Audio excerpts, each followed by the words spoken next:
యేసుక్రీస్తు నామంలో మీకందరికీ హృదయాభివందనాలు తెలియజేసుకుంటూ ఈ యొక్క చక్కటి ఆత్మీయ ఆహారం అనే కార్యక్రమానికి మిమ్మల్ని అందరినీ ప్రేమపూర్వకంగా స్వాగతిస్తూ ఉన్నాను.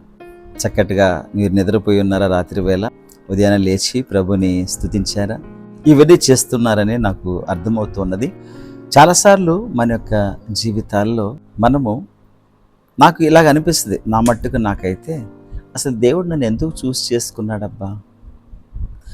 దేవుని యొక్క ఉద్దేశము ఉండొచ్చు, కానీ ఏదన్నా కూడా ఒకవేళ ఉన్నా కూడా మంచి ఉద్దేశాలు ఉన్నా కూడా మన పట్ల ఎవరిని చూస్ చేసుకుంటే, ఫర్ ఎగ్జాంపుల్ మీరు ఆలోచించేయండి, మీరు ఒక మంచి కంపెనీ పెట్టారు, రైట్?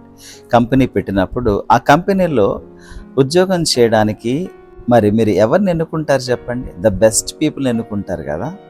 మీకు బాగా కావలసిన వారిని ఎన్నుకోవచ్చు కొన్నిసార్లు, లేకపోతే మీ బంధువుల్ని ఎన్నుకోవచ్చు, లేకపోతే మీకు మీ యొక్క హావభావాల్ని బాగా అడ్జస్ట్ అయ్యేటువంటి వారి కోసం ఎదుగుతూ ఉంటారు కదా. అయితే ఈయన చూశారు, అసలు చూడండి ఎవరిని పిలిచారంట, అసలు ఎవరిని ఆయన చూసింగ్, ఆయన ఏ విధంగా చూస్ చేసుకుంటున్నాడు, ఆయన విధానం ఒకసారి మీరు ఆలోచన చేశారా? రండి చూడండి, కొరింథీయులకు రాసిన మొదటి పత్రిక 1వ అధ్యాయము 27 నుంచి చదువుతున్నాను చూడండి. ఏ శరీరియు దేవుని ఎదుట అతిశయింపకుండునట్లు జ్ఞానులను సిగ్గుపరచుటకు లోకములో నుండి వెర్రి వారిని దేవుడు ఏర్పరచుకుని ఉన్నాడు. బలవంతులైన వారిని సిగ్గుపరచుటకు లోకముల బలహీనులైన వారిని దేవుడు ఏర్పరచుకున్నాడు. ఎన్నికైన వారిని వ్యర్థము చేయుటకు లోకంలో నీచులైన వారిని, తృణీకరింపబడిన వారిని, ఎన్నిక లేని వారిని దేవుడు ఏర్పరచుకొని ఉన్నాడు. చూసారా ఎవరిని ఏర్పాటు చేసుకున్నాడంటే ఆయన? బలహీనులను, ఎన్నిక లేనటువంటి వారిని, నీచులను, తృణీకరింపబడిన వారిని. సోదరి సోదరుడా, నిజంగా ఆలోచన చేసుకో. నీకు నాకు రక్షణ ఇచ్చాడు అనంటే మనకి ఏదైనా అర్హత ఉందా? ఆలోచన చేయండి. ఏదన్నా ఇంత ఇసుమంతన్నా మంచి మనలో ఏదన్నా కనబడిందంటారా ఆయనకి? లేదు. మంచి ఏది లేనప్పటికీ కూడా నిన్ను నన్ను ఆయన ఎన్నుకున్నాడు. అంతేకాదు, నిజంగా మనల్ని ఏర్పాటు చేసుకున్నాడు. తన యొక్క రాజ్యంలో మనం స్థిరపరచడమే కాకుండా మనల్ని అందరినీ కూడా ఆయన వాడుకోవడానికి ఇష్టపడుతూ ఉన్నాడు. నీలో దేవుని యొక్క వాక్యాన్ని నింపి ఆ వాక్యం ఇతరులకు జీవజలనిది ప్రవాహం వలె నింపడానికి నిన్ను వాడుకుంటున్నారు. చూసారా? ఏం తెలుసని మనకు? ఎంత మంచివారం అసలు మనం మంచివారమా?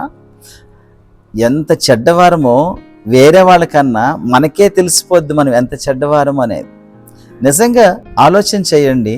కొన్నిసార్లు మన జీవితం మనకే చాలా బాధ అనిపిస్తూ ఉంటుంది. ఎందుకు నేను ఇలా జీవిస్తున్నాను? అయినప్పటికీ కూడా ఆయన విసుగు చెందట్లేదు కదా. నిన్ను ఏర్పాటు చేసుకున్నాడు, నేను పిలిచాడు, నేను ఆదరిస్తూ ఉన్నాడు, నిన్ను సేద తీరుస్తూ ఉన్నాడు, నిన్ను వాడుకుంటూ ఉన్నాడు. మీరు ఒకటి జ్ఞాపకం చేసుకున్నారా?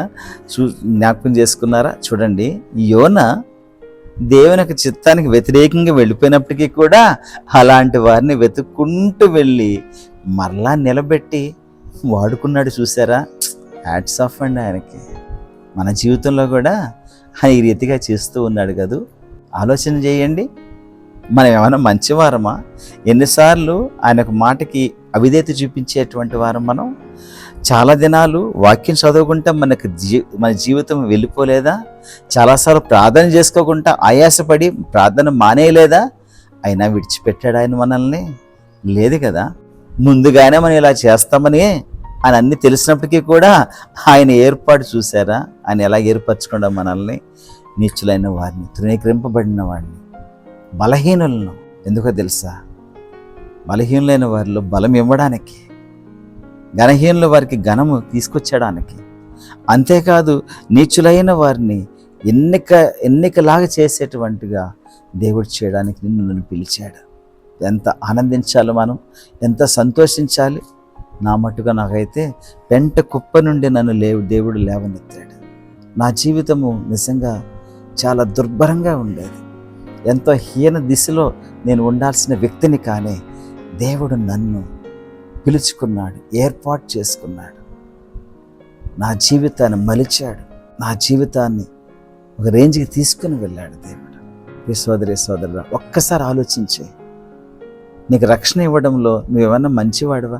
మనం ఇంకొన్ని పాపులుగా ఉండగానే క్రీస్తు మన కొరకు చనిపోయిన. He loved us.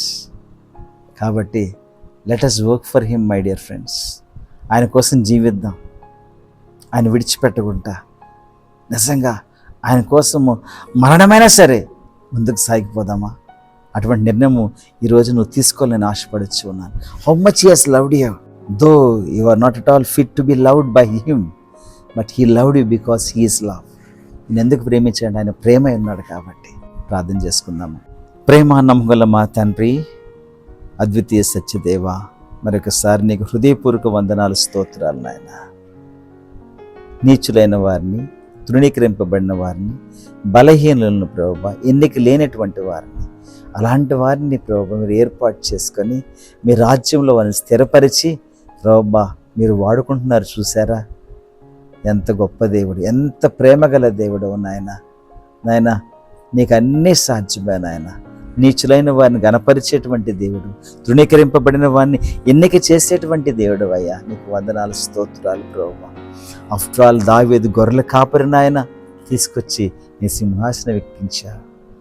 నీకు వందనాలు, స్తోత్రాలు నాయన. మా జీవితంలో నాయన యేసయ్య, మా జీవితం కూడా అలా ఉన్నప్పుడు ప్రభువా యేసయ్య మమ్మల్ని బండపై నిలబెట్టి స్థిరపరిచి నాయన మీ సంతోషాన్ని, మీ ఆనందాన్ని ఇస్తున్నందుకు మీకు వందనాలు, స్తోత్రాలు ప్రభువా.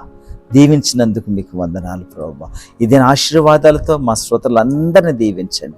ప్రత్యేకంగా ప్రభువా ఈ సమయంలో వారి హృదయాల్లో ఏమైతే కోరుకుంటూ ఉన్నారో, ఏమైతే ప్రార్థన చేస్తూ ఉన్నారో ఆ ప్రార్థనకి జవాబు ఇవ్వాలని నాయనా ఇస్తే నేను మనస్ఫూర్తిగా మిమ్మల్ని వేడుకుంటూ ఉన్నాను. దీవించి ఆశీర్వదించండి. ఇది ఆశీర్వాదాలతో వారిని నింపవలసిన వేడుకుంటూ యేసుక్రీస్తు నామంలో అడిగి వేడుచూ ఉన్నాము తండ్రి, ఆమేన్.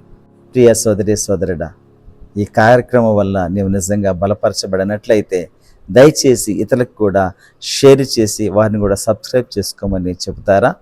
Thank you. God bless you all.